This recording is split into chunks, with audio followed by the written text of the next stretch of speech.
Hello and welcome back to another edition of Good Morning Pattaya, Pattaya Channel's very own breakfast show. I'm your host, Nick Pendrell, and with me again is my co-host, Mr. Dave D. How you doing, Dave? Good morning, Nick, and a nice morning it is. It is another nice morning. A hot one, sir. Who'd have thought we're in Pattaya and we have nice mornings? Hot weather, First time amazement. for everything. Special guest today, Nick. And our special guest today is Mark from Pattaya Bungy Jump. Good morning. Thanks for coming to join us. Thank you for having me down this morning. Excellent, always good to see you.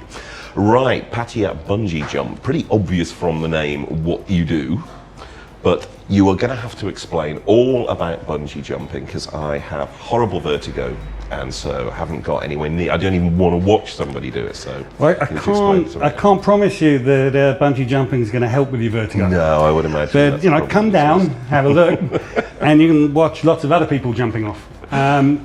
Fantastic fun. Tell me a little bit about the history of bungee jumping. You didn't Yeah, so I mean, bungee jumping's been around actually for hundreds of years. really? Started off, I think it was the Viantu tribe, and they were using it as a rite of passage. Right, understand. So it was kind of, you know, for them, it was moving from being a boy up to being a man. Manhood, yeah. Mm-hmm. Yeah, and their bungee jumping was they would strap vines to their legs and jump off these huge bamboo towers. I've actually seen them. They hit the dirt with a bit of force. Oh, I mean, really? I mean, it doesn't look nice at all. I thought bungee jumping is like supposed to take you up. Yeah. Yeah, I mean, that one really is a one-way ticket. Yeah, I was going to say that the vines Absolutely. can't be very elasticated. But then, so that was sort of a rite of passage, Right. and then it was the first modern bungee jumping was actually done in the UK Oh, really? off the Clifton Suspension Bridge. Oh, wow. Wow. 1st of April 1979, Oh, really? It's quite that recent. and it was done by the Oxford University Dangerous Sports Club. Right. I don't know if you remember, they were kind of famous for all sorts of crazy Pranks and skiing stuff. stunts Yeah, and yeah, all sorts. And they did the first modern bungee jump off of Clifton Suspension Bridge. That would do it, yeah. Yeah. That would give you the thrill. And we I could mean- say that they're still going strong. That's such a, Yeah, they've been hanging around for ages. And then not a lot happened after that until sort of the mid-80s, and then there was a US TV program called It's Incredible, Right. and there were a couple of people that did some bungee jumping on there, and then it got picked up in New Zealand. Because I always can think of it as New Zealand being synonymous with New Zealand. Yeah, I mean, so many extreme sports have come out of New Zealand, and you know, really, they are the ones that now take the credit for Right. bungee jumping. Now, the technology's evolved significantly. We're not using vines anymore. Going to say. The guys in '79, they were using, you know, the regular bungee cord you use to strap your things on top of your roof rack, right? wow. Good grief.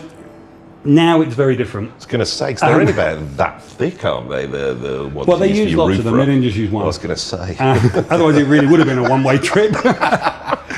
But now we use extruded latex rubber, Right. and that comes in two types. There's a talcum powder infused latex rubber Right. and silicon infused. We're actually the only bungee jump in Thailand to use the silicon infused rubber, which is the latest rubber. Now the reason for using that is it gives a much softer bounce. Right. So if you think about it, when you jump off, you're kind of like a spring. You go down and it recoils back up. It's a much more comfortable jump if it's softer. It's also a much more of a safer jump as well. Right. So that's why we use the silicone rubber. And how thick is it? It depends, because what we do, we manufacture our own ropes as well. All right. So we don't just make ropes for ourselves, we actually make ropes for companies in Germany, Australia, and also for the reverse bungee attraction down at Bali High. Oh, right, I know that. So yeah. all of the ropes are custom made, and there's actually, you know, there's a lot of science behind the ropes. So for example, we always aim for a jumper to be 1 meter off the water, unless they particularly want to do a water touch. Right.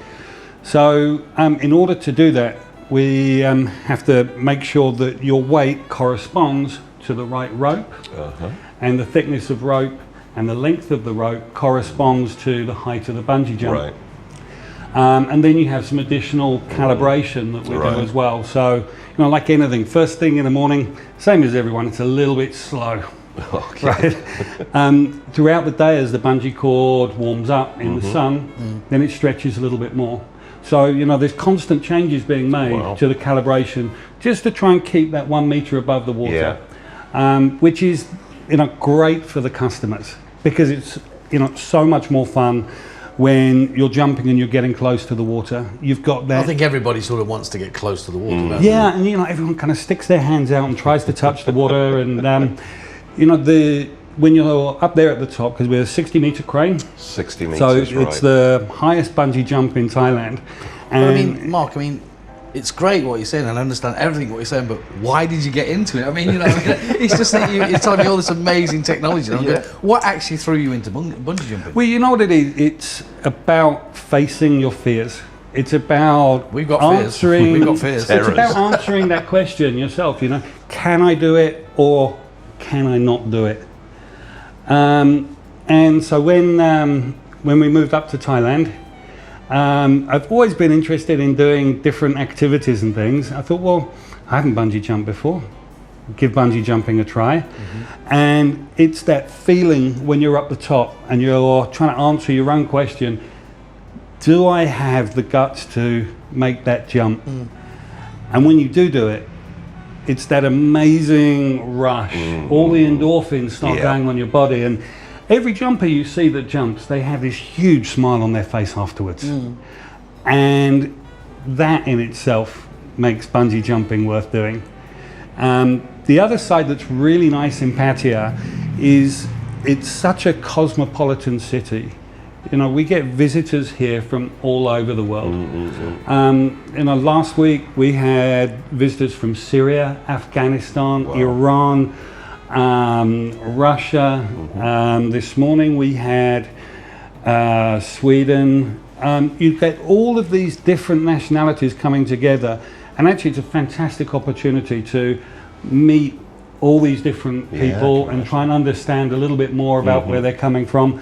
And the end result is the same every time. What about the fear factor, though, Mark? Like somebody like Nick, for example, he's terrified of it. If somebody like Nick wanted to do a bungee jump and he's terrified of it, how would you deal with that?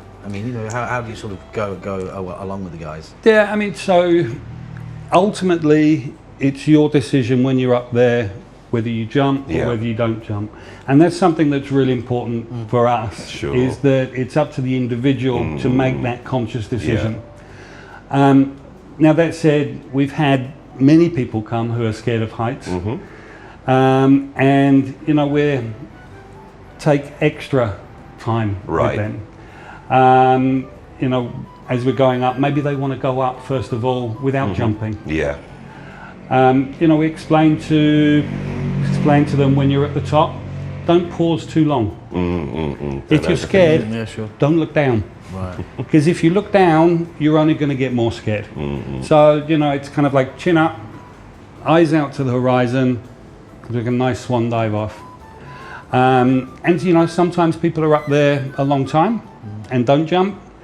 Sometimes, people come down and they're frustrated with themselves for not being able to do it.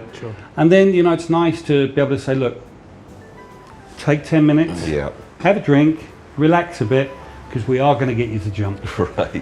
We are going to give you that encouragement, and we're going to get you to do it, because we know that the big smile you're going to have on your face when you come down. Is that on your bucket list, Nick? There's still. I wouldn't even get halfway up the ladder to the crane. I'd get above about like 10 steps up and go. I'd be there, but I'm sure I'm unusual. I'm sure not everyone's as big a coward as me. But what sort of you have to come down and try.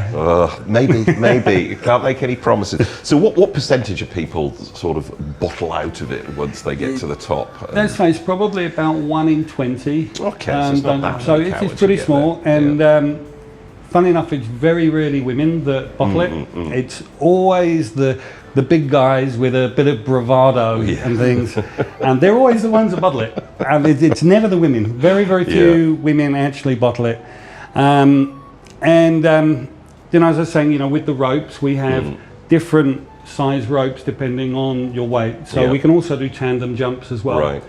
Or if you're a big fella like me, I'm 120 kilos now, which is far too many cakes and things. But so when you kind of get up to my weight, then I jump with 2 ropes. Oh, really? So there really is no upper weight limit for it. Yeah. You just jump with 2 ropes rather than 1. Right. Actually, I'd probably feel safer with 2 ropes than 1, actually. You'd be surprised. The bungee jumping actually is an incredibly safe activity when you compare it to all of the other extreme sports that are around. Driving a moped around Pattaya. I guess that could be described as an extreme sport. Certainly feels like it some days, right? But bungee jumping worldwide is actually very heavily regulated. There are 2 sets of standards that sort of apply globally. There's BURSA, which is the British Elastic Sports Association, and SANS, which is the Standards Association of New Zealand, that are both drawn up very, very detailed guidelines and mandates on how you should and should not operate. So that's one of the things that above everything else and is do they the most certificate? important. Do they offer certificates for? They do locally in New Zealand and Australia, but they don't internationally. Right, I understand. So among us, along with the other bungee jumps in Thailand, it is more self-regulation, but it's the right thing to do, and it's the smart thing to do. No one wants to have an accident. Definitely. So, safety has to remain the highest priority, and adhering to those global standards is one of the ways that we can make sure that every customer that jumps with us is safe.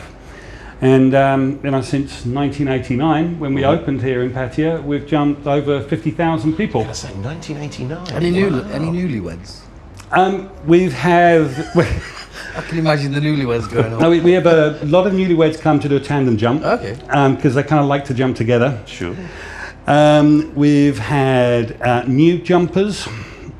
We've had kids. We've had, I think our oldest was a gentleman who was in his mid-80s who jumped. What's the oldest you've had? And our youngest is a 7-year-old. Wow. And for the younger kids, they'll actually jump with one of our instructors. Yeah, I was going to say. So, the experience and the feeling is the same whatever your age. Yeah.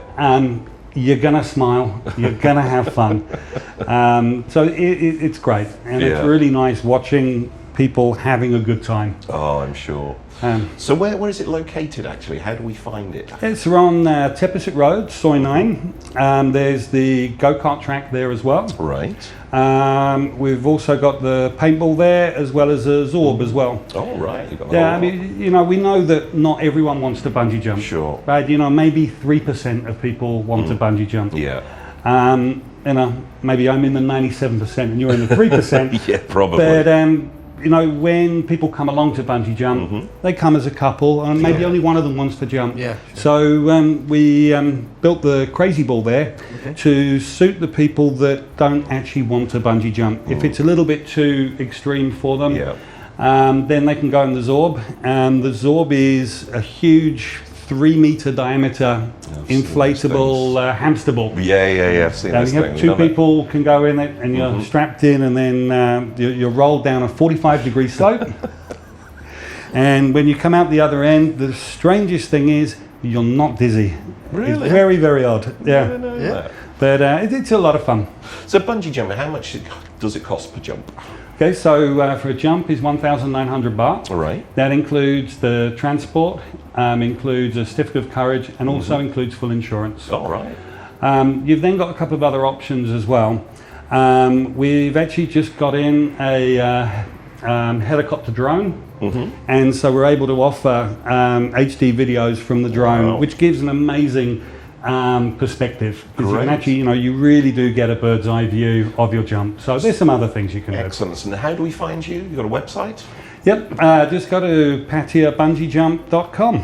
Simple as that. So everybody, if you want to check out and take advantage of this, then check out the website right now. Thank you very much for coming, and we'll be right back in part 2.